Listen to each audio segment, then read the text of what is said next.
Welcome to the Working Moms of San Antonio podcast. We're your hosts, Erica Radis and Marie Lifschultz, a realtor and lender here in San Antonio, but most importantly, we're working moms just like you.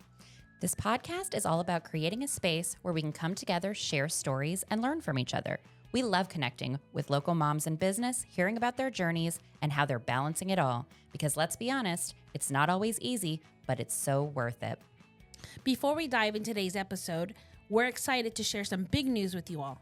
Our business community and co-working memberships are officially open. Whether you're looking for a supportive community of moms in business or need a beautiful space to work and grow, we've got just what you need here at Working Moms of San Antonio.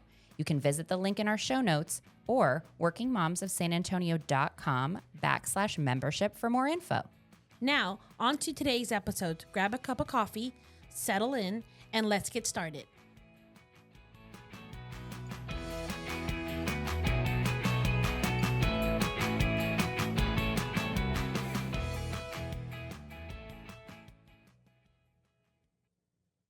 Welcome to this week's episode of the Working Moms of San Antonio podcast. Today we have a guest on, Sydney Twitchell-Hernandez, and she is with Clever Girl Marketing and PR.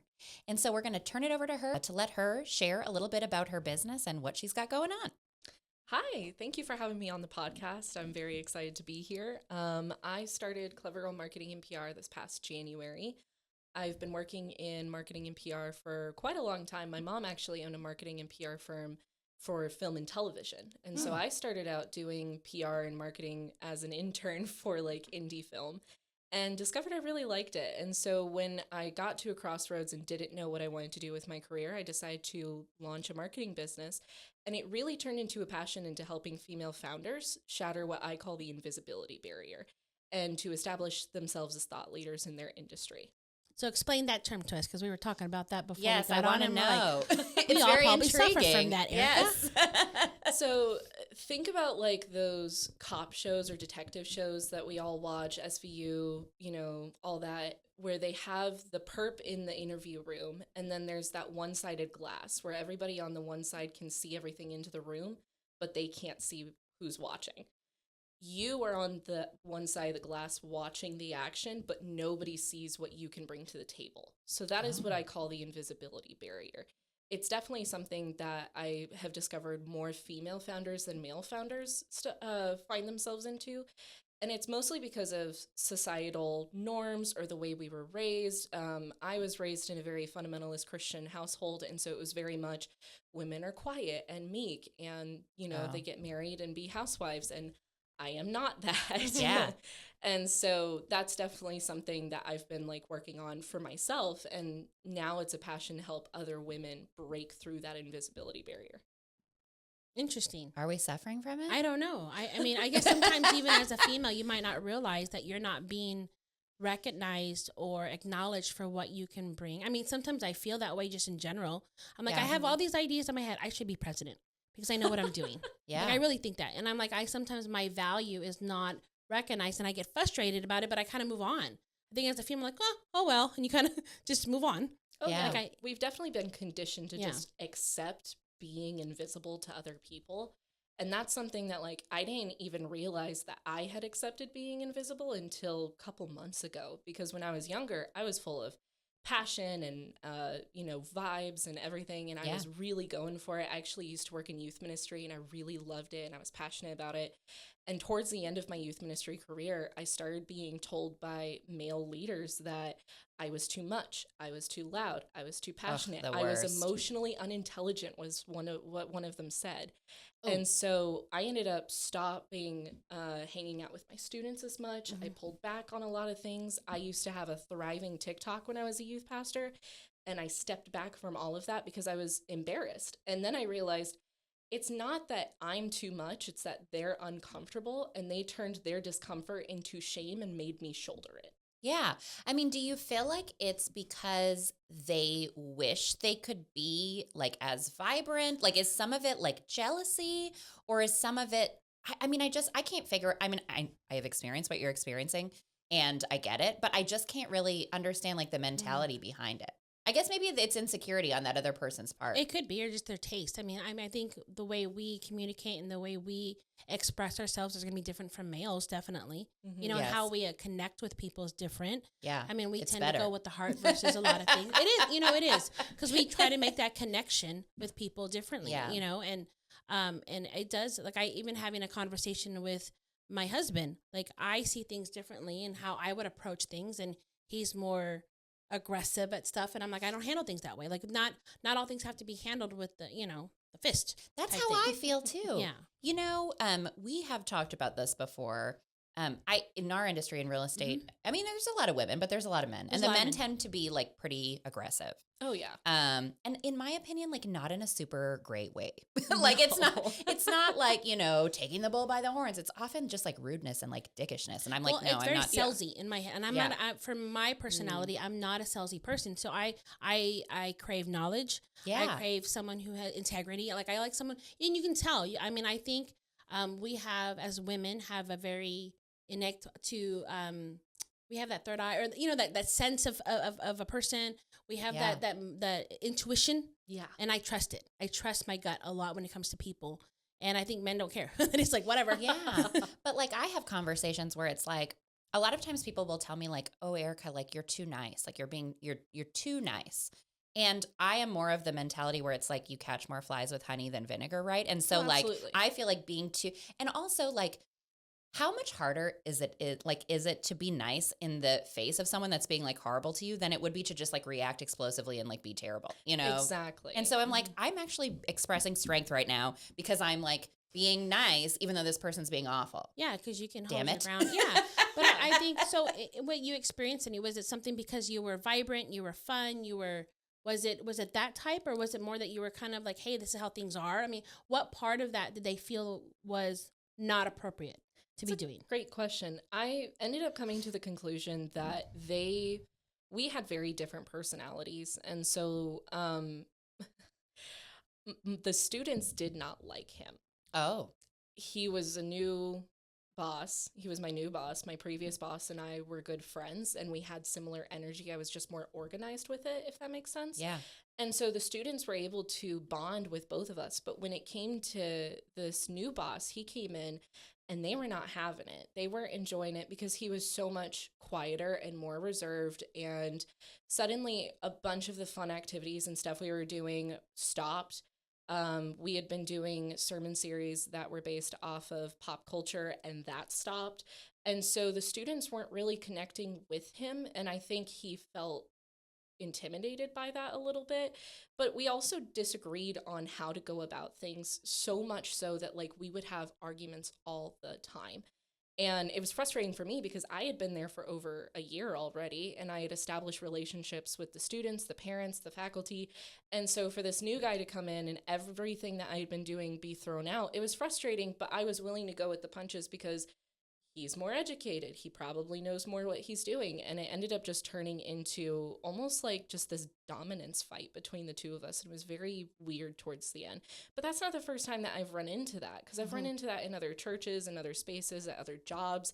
Sure. And it's always this one guy that is just intimidated that you are yourself because you're thriving by being yourself. And I think part of it is they feel frustrated because they have to pretend to be somebody else in order to get where you're getting. Yeah, that makes sense. Well, I think it's just when it a lot of times is personality, right? Mm-hmm.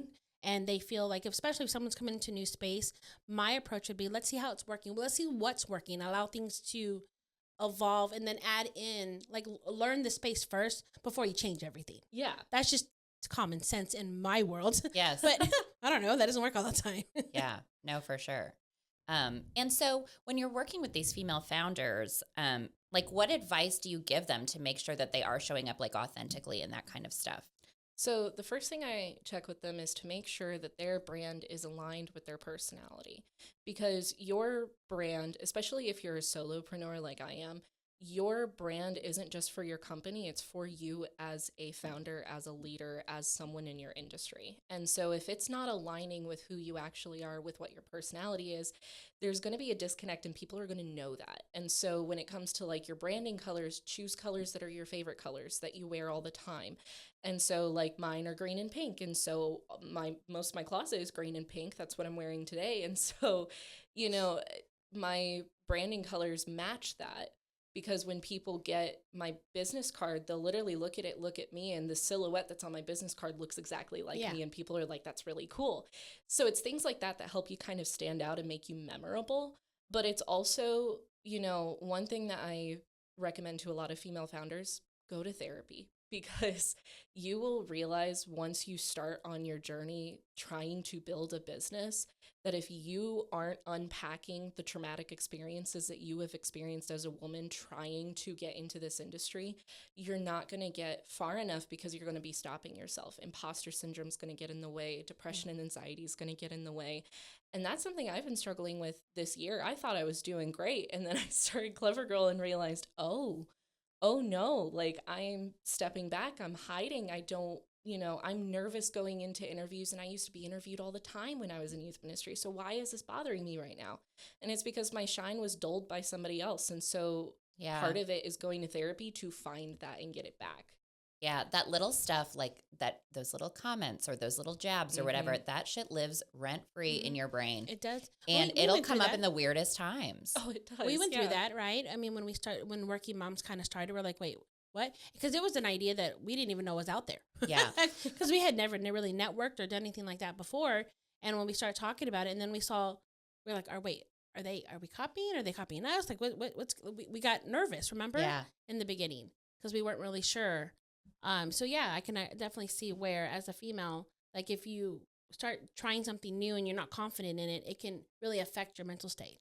Yeah, absolutely. I mean, women are also, you know, raised to be quiet and submissive most of the time, you know, and men are not. And so they walk into this with a lot more confidence. I found out a statistic that men are more likely to apply for a job if they don't meet like more than half of the qualifications on a resume, but women are only willing to apply for a job if they meet most of it, like 90% of it. Yeah. Oh, and I thought that was a crazy statistic. And then I went home and my husband was applying to a job and he's like, I only meet like 40% of the qualifications, but I'm sure I can figure it out. And I went, okay, God. Yeah. Yeah. Oh my God, that is nuts. But I mean, I would never apply for a job if I didn't feel like I met all of that. Because like I can only imagine submitting a resume and someone looking at that and being like, why the fuck did this person apply for this? Exactly. And just the idea of that would send me into like some kind of a shame spiral. And I would think about it all night, every night. Yeah. But I mean, in our heads, when we talk about something, like, oh, we can figure this out. Yeah. And we can. We always figure it out. We do. Yeah. Women do that. But put ourselves out there in that scenario, I'm like, I don't think I would. Yeah. You know? Interesting. No, guys are just far more confident. That's why when you see like those entrepreneur podcasts with those men talking, they're like, you got to go out there and you got to dominate. You got to get up at like 4 a.m. and, you know, you got to do the ice plunge at 2 a.m. before you start. And I'm sitting here and I'm like, that's ridiculous. You don't have to do that. But women think they have to do those kinds of things in order to succeed because that's how men have been doing it. When really they just need to be confident in themselves. The best person that I can think of, like the best example of someone that shattered the invisibility barrier is Taylor Swift. Yeah. Because she started out her career, she wasn't that big. She was in Tennessee where there are a million country singers, you know, and she's this teenage girl. And so what did she do to shatter that invisibility barrier? She connected with people in the industry that were already established, like Tim McGraw and Kenny Chesney. She started really putting the work in to get herself out there. She's going to these little events. She's performing in parking lots at restaurants and other things. And then as she started to get bigger, she didn't hide who she was on social media. And that's how she gained the fandom that she has now. She was on Tumblr posting, you know, sugar cookie recipes for her fans to make at home. And she was having secret sessions where her fans would go to her house and listen to her new music. And now she has this huge empire and she's a billionaire. and everybody knows who Taylor Swift is. But she did that by being authentically herself. And it's so funny now because people that criticize Taylor Swift, they bring up how dorky and weird and quirky she is. But that's what she built her brand on, because that's who she is. Yeah. Yeah. No, that's interesting. I mean, I don't know very, very much about Taylor Swift, but yeah, that is super interesting. I feel like, I don't know. And we've talked about this too. Like I'm going to be 38 next year, and I'm going into like the phase of life where I'm like, I have like no more fucks to give. Like they have run out. They've been placed other places. They are not with me anymore. And I wish that like, but I think that has come like with age and time, you know what I mean? And being more confident in my business and like that kind of stuff. And so I wish that like younger women would just sort of, I guess maybe get that mentality. I don't know how to tell women like not to have no fucks. I mean, you gotta have some, but you gotta like know how to do your business and like talk to people and all these things. But I just mean like in terms of like, I think being so hard on ourselves, I wish that we could tell like younger women like, hey, a little bit later on, you're going to realize that like some of the stuff that you were like killing yourself over did not even matter. Not only did it not matter to the people that you thought it did, but it doesn't matter. It shouldn't matter to you. You know what I mean? Like you're not going to care about this. But I think we were blessed enough to come up as a young girls without social media. So I think today that's true. It's so much harder. You see all the things. And sometimes I'm thinking, was it always like this, or do we just know about it now? Like there's so much stuff that gets shared. So you see all the things in people's lives. Like my life isn't like that. Yeah. Like my job didn't do that. Oh, I didn't make that many closings, or like, I don't, what? Yeah. Like, so you see all the things that you typically wouldn't know about. So that also puts strain, I think, on your mental health, and thinking you're comparing yourself to the next door neighbor or the next entrepreneur. Yeah. You know what they're doing, but you don't realize that they had to take 20 shots to get that perfect picture to fake what they just did. Yeah. Yeah. No, that's so true. So I think social media has played a part in that to maybe hurt women's confidence or be able to fake it really, really well. Yeah. One of the two. Oh, absolutely. Comparison is a confidence killer is how I refer to it, because at the end of the day, like your goals are different from my goals, and your goals are different from my goals and her goals. And so we all have a different objective for how we want to do it. Even people who have similar businesses, Erin Hoy from her Digital Legacy, she and I have very similar brands and similar businesses, but we have very different goals as to where we want them to go. So instead of this comparison game of, oh, Erin's doing this, so I have to do this. Sure. Or, instead it's how can we help each other get to our goals that are in completely different directions. Yeah. And so that's something I definitely want to encourage more women to do, is like get connected with networking groups where you can find the women that are going to encourage you. If there is something that you're passionate about that you feel in your heart it's going to work, just go for it. Yeah. And if it doesn't work out, it doesn't work out. But you know what? You were brave enough to do it and nobody else was. Well, I think the biggest thing is you're putting goodness out there. You're sharing knowledge that you have to say, hey, let me support other women in what they're doing. And here's some tips and tricks that you can do to help build your brand. So it's always to put goodness out in the universe. Yeah. Right, Erica? Yeah. Put it out there. And I mean, I just feel like, especially here at Working Moms, I try to keep it super casual. I want everyone to feel welcome and relatable and that they can come as they are. You don't have to be wearing like a blazer and like aggressively exchange business cards to network here. Your kid can like be on your hip, and you're still a good business person. That doesn't make you any less of anything, in my opinion. In some ways I'd argue that it makes you better depending on what you've got going on. But I think that's why we try to keep it pretty casual. So women do feel comfortable and their confidence is up. Because women can be catty and they can be not. But if you find a good group of people, whether it's the same industry or not the same industry, to support you, to help guide you, to help just to be like, hey, bounce some ideas off you, and you give advice, like having a good support group, and no matter what you do, is always a good thing. Totally. So finding those friends and like you said, a networking group to help you. So in your business, especially in the beginning, right? Anytime you start something new, you're like, okay, can I do this? Yeah. Well, if you have 8 women saying, yes, you can, let's go. Yeah. Let's do this. And I'll go with you. Yeah. That helps quite a bit. Oh, absolutely. Having that inner circle is so important. Having those people surrounding you, so important, especially when it comes to, again, shattering that barrier, because the steps that you have to take, you have to be confident enough to show up as yourself online and in person. Yeah. And so, if you are walking into a room full of women and you just immediately sit down in the corner and you're just watching people, or you only talk to people that you know, you are making yourself invisible because nobody knows you're there. Nobody knows what your industry is. And so you need to really be confident enough to put yourself out there and be like, this is who I am. This is my business. This is my brand. And this is my mission. Yeah. And establishing it, making it clear and making it consistent. Because that's the other thing that I see with female founders is they're not always consistent with their brand. Right. If you're consistent with your brand, you're going to be a lot more visible because people are going to recognize you. They're going to recognize your colors. They're going to recognize everything. And so invisibility barrier is one of those things that Clever Girl is getting known for. When people hear that term now, they're like, oh, did you get that from Sydney? That's because I've established it enough and I've talked about it enough on podcasts and groups, in Q&As and other things. And so now people are starting to recognize it as a Clever Girl thing that we can address. Yeah.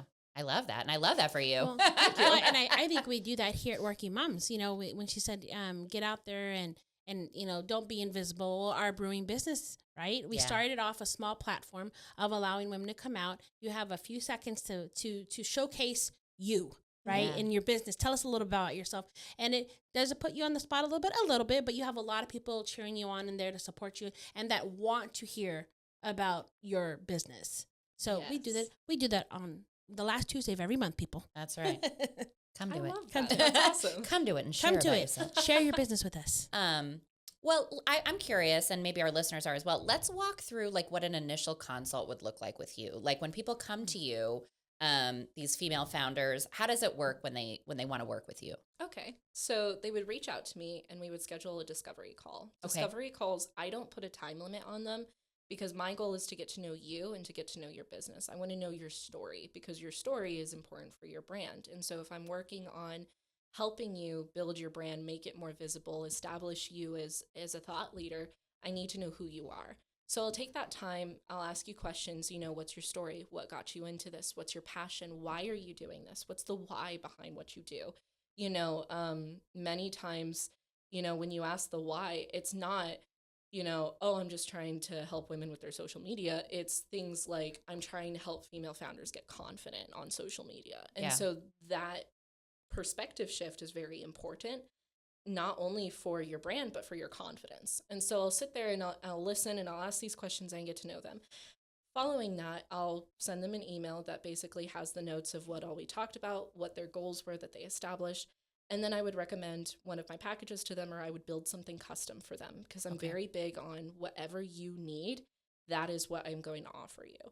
And then we discuss it, we work around it, we negotiate, what do you need here? Oh, I don't need this PR thing quite yet. Okay, let's sub it with a different social media thing, really making it customized and bespoke. And then once that contract is signed, normally it's a 3-month contract. And what we do is we start out the first month as just getting built up on your brand. I'm getting familiar with your colors, your voice, your logos and all of that. I start putting together, we do filming for reels. And so not only is the filming for reels important because we're getting content, it's important because I'm seeing how we work together and I'm seeing what your personality is, but I can also kind of gauge where your confidence is on camera. Yeah. And so that'll also help me because I love being a cheerleader and encouraging people. I've always been told I have a bubbly cheerleader personality. Yeah. And so I tailor that cheerleader energy to what they need.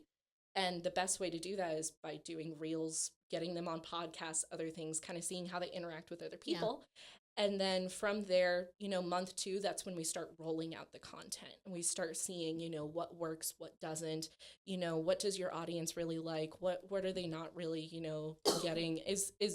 Are people confused about your brand, about your content, what your mission is? And that way we can kind of readdress in month 3, okay, here's how we're going to adjust the wording to make it more palatable for your audience. Right. And just kind of go from there. Well, that seems like it's all inclusive. Well, yeah, I guess I like that. For me, since I've never had a type of PR type person. So what is I apologize. What does that mean? Like are you just looking to help them establish their brand, help them maybe make some changes if that's something you see? Like maybe the colors are not, like, hey, you always wear blue, but you have red everywhere. Like what's going on there? Or is that kind of what that part of the first, I guess the first month would look like? Yeah. So that's basically what it would go into. making sure that your brand aligns with who you are, your colors, like you said.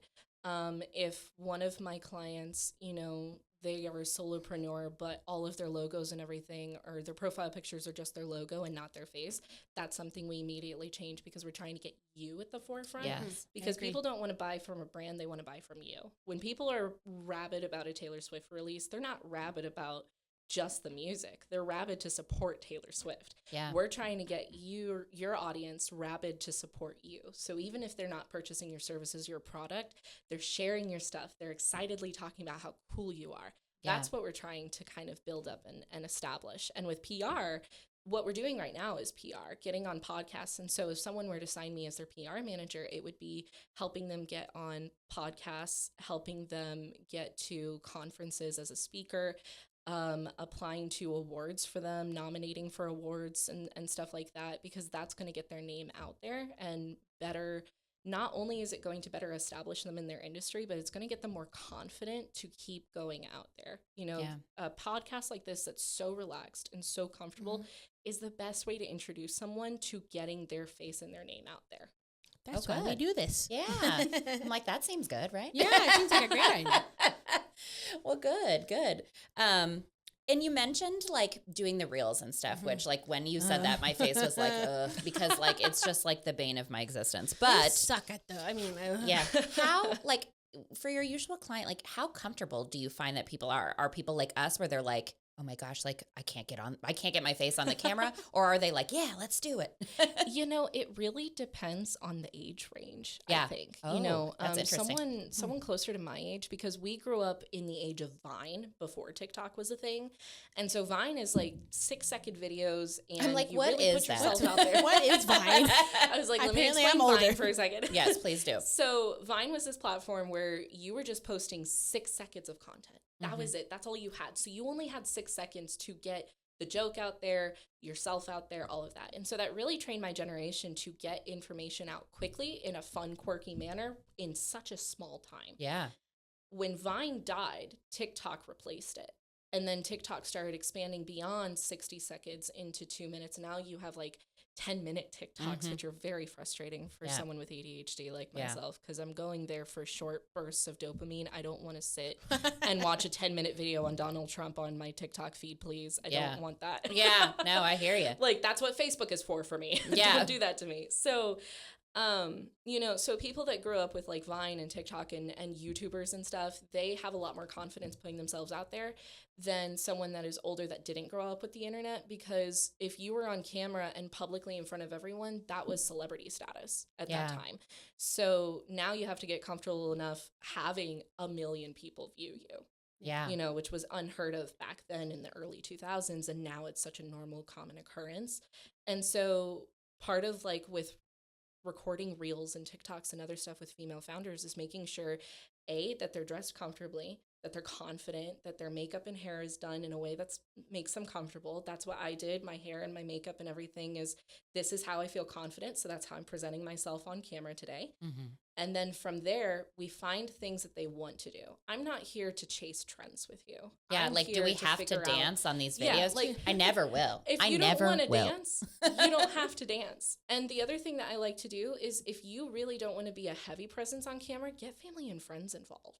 Oh, that's a good idea. My little sister and I, we used to be in theater together, and so we're just such dorks with each other. And so I called her one day and was like, I have an idea for a reel, and it's ridiculous. Are you in? And she goes, I'm so fucking in. Let's do it. And I was like, okay. And so like now, like after, for 2026, like my sister and I are like already scripting reels that we can be in together, that she can help me for my brand, that are dorky and ridiculous and they're funny, but we're more likely to do it with confidence because we enjoy it. Yeah. We like it. And so, I don't want female founders to feel like they have to go with trends just to fit in with everybody. I want you to record something that you're actually passionate about and excited about, because that'll translate through camera as well. That makes sense. It's not being on camera. I don't care at that point. It's getting on camera is the problem. Like I have a hard time I'm Generation X, I'm 46. So like having a camera in my face or in someone else's face while I'm doing the things that I enjoy.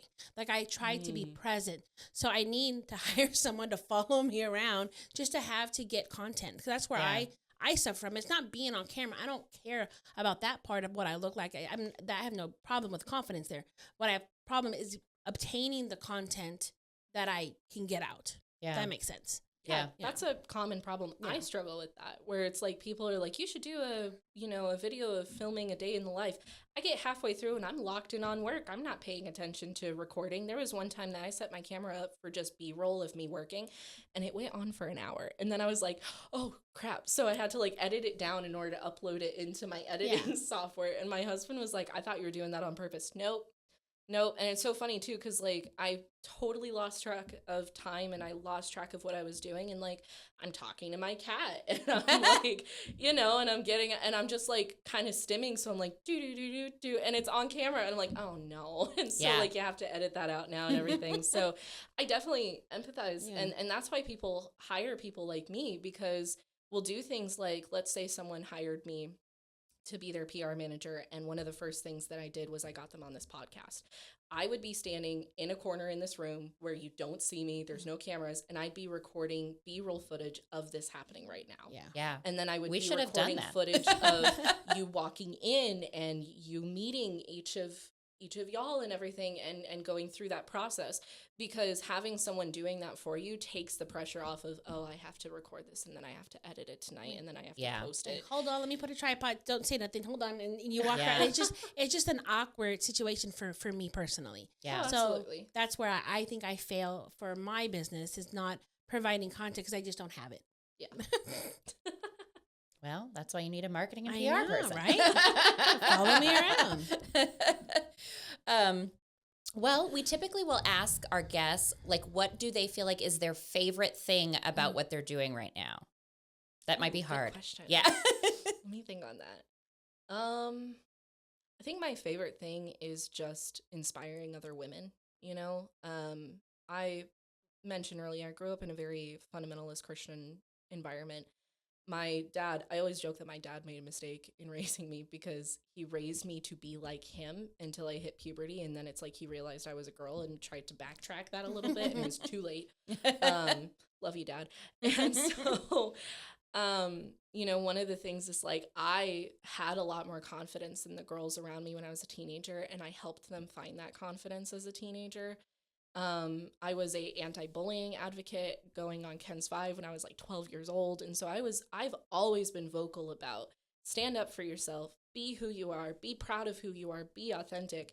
And I love that now I have a business where I get paid to do that. And that's pretty cool for me.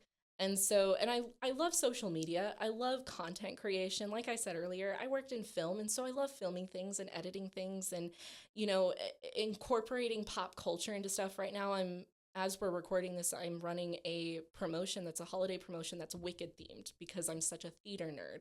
And so everything has Wicked language to it, and the packages are Wicked themed, and everything's pink and green because they go great together. And so, I really enjoy being able to bring in my creativity in order to help female founders find theirs.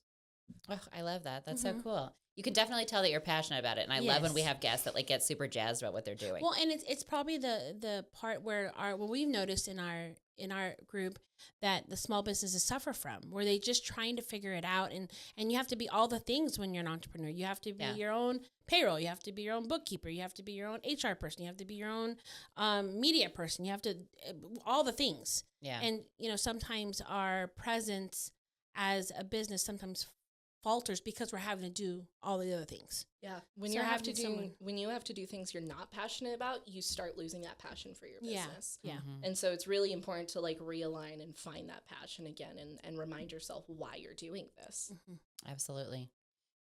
Will you share with our listeners how they can get a hold of you for all of these marketing and PR services? Absolutely. So I'm on Instagram at Clever Girl Marketing and PR. I'm very active on there. I'm on there every day because social media manager. Sure. So you can always shoot me a DM, even if you don't want to book a discovery call. I would love to sit and have coffee with you, even if it's virtual, because I just love getting to know people. I love people and I love women. So any way I can support women, I'm totally down to do. My website is sydneytwitchell.com. And so I've had that website forever, and I finally turned it into my business website recently. Awesome. And so that was awesome. And so, yeah, those are the two main places that I am present. I'm always at networking events. If you see me and you recognize me from this podcast, introduce yourself. I am not shy at all. So I will be excited to see you, even if I don't know who you are. That's awesome. That is great. Yeah. Well, we'll put all of that stuff in the show notes, so it's pretty easy for people to kind of reach out and get a hold of you. Perfect. Yes. And thank you so much for being on. This was so good. Yes, it was very exciting because I really wanted to learn about the invisible barrier. I'm like, we have to talk about that. Yes. So, and we all suffer from it. Yes. We all suffer from it. Yes. Well, now we know. The more you know. And I'll just really quickly thank our listeners for tuning into this week's episode, and we will catch you guys next time. See you guys next time.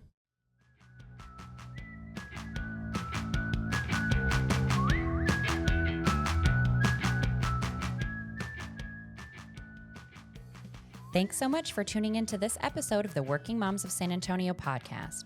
We hope you loved today's chat and found a little inspiration to take with you into your week.